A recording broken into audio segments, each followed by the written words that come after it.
السلام علیکم. Programme brass tax کے ساتھ آپ کی ہوسٹ حنا معراج ایک بار پھر حاضر خدمت ہیں.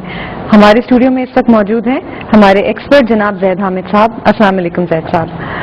آج ہمارے پروگرام کا ٹاپک ہے گلوبل اکنامک ٹیررزم اور اسی پروگرام کا آج دوسرا ایڈیشن پیش کرنے جا رہے ہیں.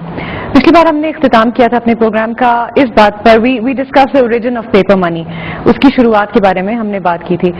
وداؤٹ فردر اڈو میں حوالے کروں گی زید صاحب کے کہ وہ تھوڑا سا ہمیں سمرائز کر دیں پچھلی بار جو ہم نے بات کی تھی اور اس سے آگے کنٹینیو کریں. جی زید صاحب. جی ہنا، دیکھیے پچھلی دفعہ جو ہم نے کانسیپٹ ڈسکس کیے تھے وہ غیر معمولی کانسیپٹس تھے.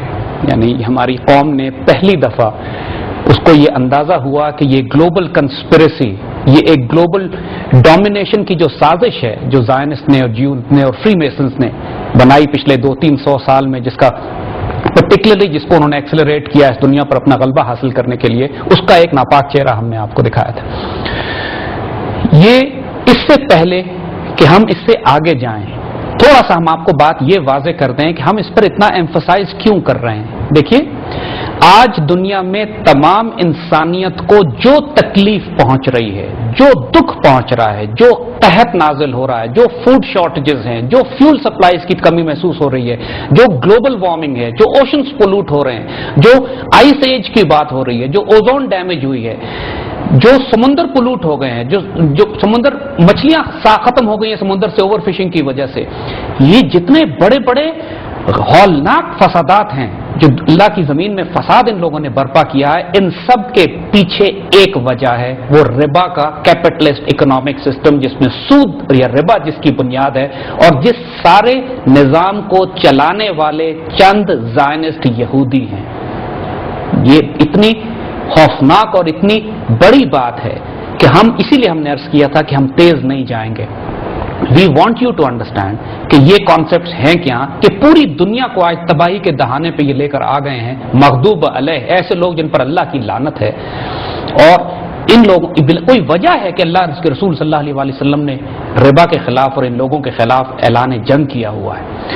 ہم آج اس سے پہلے پچھلی دفعہ ہم نے پیپر کرنسی، جیسے آپ نے کہا پیپر کرنسی کے اوریجن کو کس طرح پیپر کرنسیز کو انہوں نے ایکسپلائٹ کیا اور الٹیمیٹلی لوگوں کا سونا غائب کیا، فیڈرل ریزرو بینک بنایا، پیپر کرنسی جاری کی، اس کے بعد Bretton Wood agreement, Second World War, اور اس کے بعد وہاں پہ ہم رکے تھے جا کے.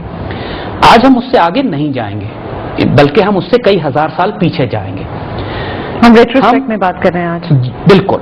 ہم اس کو آج تاریخی پس منظر میں، قرآنک پس منظر میں، تاریخ سے واقعات کہ قرآن نے وہ واقعات کہ جو سیدنا یوسف علیہ السلام کے حوالے سے اور سیدنا عیسیٰ علیہ السلام کے حوالے سے قرآن نے جو واقعات بیان کیے ہیں، حتیٰ کہ جو انجیل میں جو واقعات بیان ہوئے ہیں ان کے ریفرنسز دینا اس لیے ضروری ہے کہ آپ کو یہ سمجھ میں آئے کہ یہ کیسے ممکن ہوا کہ یہودیوں نے عیسائی دنیا پر غلبہ پا لیا. دیکھیے بنیادی طور پر یہ جوڈو کرسچن سویلائزیشن کہلا رہی ہے آج کل. بنیادی طور پر ان کے ہیڈ کوارٹر جو ہیں زائنسٹ کے وہ عیسائی دنیا کے بیچ میں ہیں اور عیسائیوں اور یہودیوں کی تو ہمیشہ لڑائی تھی. عیسائی دنیا نے تو ہمیشہ یہودیوں کو پرسیکیوٹ کیا ہے، انکویزیشنز ہوئی ہیں، ان کو نکالا گیا ہے، ان کو مارا گیا ہے، ان سے نفرت کرتے آئے ہیں تاریخی طور پر. تو یہ آج کیسے یہ کھیل اچیو کر لیا انہوں نے، how did Jews manage to do this. اب اس بات کو آج ہم تاریخی پس منظر میں دیکھیں گے تو تھوڑا سا جو ہمارا پروسپیکٹو ہوگا وہ ہسٹوریکل بھی ہے، فلسافیکل بھی ہے، قرآنک بھی ہے اور قرآنک بھی ہے. اور اس کے بعد پھر ہم آہستہ آہستہ پہنچیں گے اس ماڈرن اکنامک سسٹم کی طرف اور پھر once we cover this we will go forward from 1945 کہ اس کے بعد کیا. Now that we're discussing a theological point of view, so let's start with the Quranic views on Jews. Let's shed some light on this. دیکھیے دو تین باتیں یاد رکھیے گا اس سے پہلے کہ ہم قرآن کا وہ اسپیکٹ جو یہودیوں کے حوالے سے قرآن نے ذکر کیا ہے. ہم آپ کو حضرت یوسف علیہ السلام کا قصہ سنانا چاہیں گے. قرآن نے پورا واقعہ سورہ یوسف میں بیان کیا. اور بڑی خوبصورت ڈائنامکس ہیں اس قصے کی جس کا براہ راست تعلق آج کے ماڈرن اکنامک سسٹم سے ہے. انبیاء کے ذریعے جو مثالیں اللہ نے ہمیں سمجھائی ہیں وہ قصے کہانیاں نہیں ہیں, ان میں بہت پروفاؤنڈ وزڈم ہے. اس لیے کہ آج کے دور میں اگر ہم ان سے سبق نہیں سیکھیں گے تو پھر مار کھائیں گے, پھر وہی ہوگا جو ہمارے ساتھ آج ہو رہا ہے.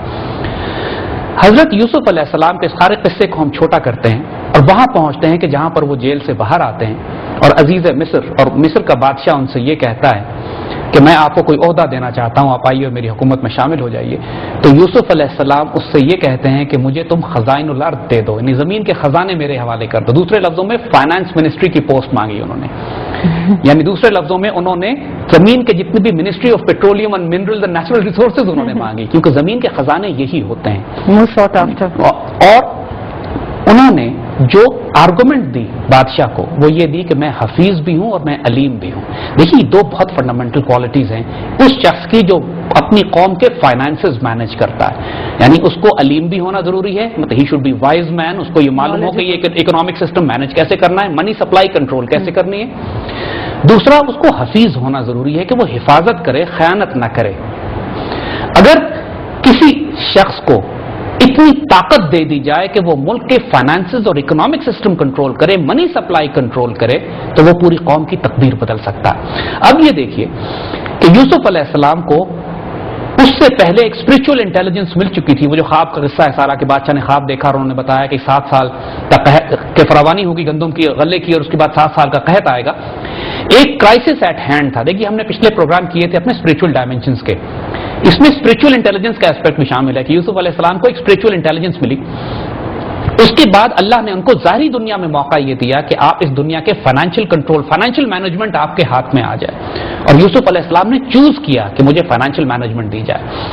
اور اس کے بعد آپ نے جو فائنینشیل کنٹرول کیا, جو آپ نے ایگریکلچر پالیسی بنائی, جو آپ نے فائنینشیل پالیسی بنائی, جو آپ نے منی سپلائی کنٹرول کی, نتیجہ اس کا یہ ہوا کہ مصر میں جو 7 سال پہلے آئے اس میں اتنی غلے کی فراوانی ہوئی, اتنے پراسپرس ہو گئے اس منی سپلائی کو پراپرلی مینج کرنے کی وجہ سے کہ جب قحط کے 7 سال آئے تو پورے خطے کو, پورے ریجن کو مصر غلہ تقسیم کر رہا تھا. یعنی food supply was secure, prosperity was fantastic. آس پاس کے علاقوں سے لوگ آتے تھے مصر سے غلہ لینے کے لیے. اور مشہور یہی تھا کہ مصر کا بادشاہ یعنی عزیز مصر کے بعد, ظاہراً تو عزیز مصر وہاں پہ دوسرا تھا, لیکن ایکچوئل اتھارٹی جو لا تھا عزیز مصر کا تھا, لیکن financial management, financial control and absolute power Yusuf علیہ السلام کی تھی. اور وہاں مشہور یہی تھا کہ مصر میں ایک نیک سربراہ ہے, نیک بادشاہ ہے کہ جو لوگوں کو, ایک نیک حاکم ہے کہ لوگوں کو غلہ دیتا ہے. جبھی تو ان کے بھائی کنعان سے چل کر آئے اور غلہ انہوں نے ریسیو کیا. دیکھیے یہاں پہ ایک فنڈامنٹل ایشو سمجھ لیجیے گا, اس واقعے کو قرآن نے کیوں ذکر کیا ہے. بات یہی ہے کہ اسی وزڈم کے ایگزیکٹلی اپوزٹ زائنسٹ اور جیوز کام کرتے ہیں. روس چائلڈ ایک بہت مشہور بینکنگ جوئش فیملی ہے, اس کا ذکر ہم آگے کریں گے.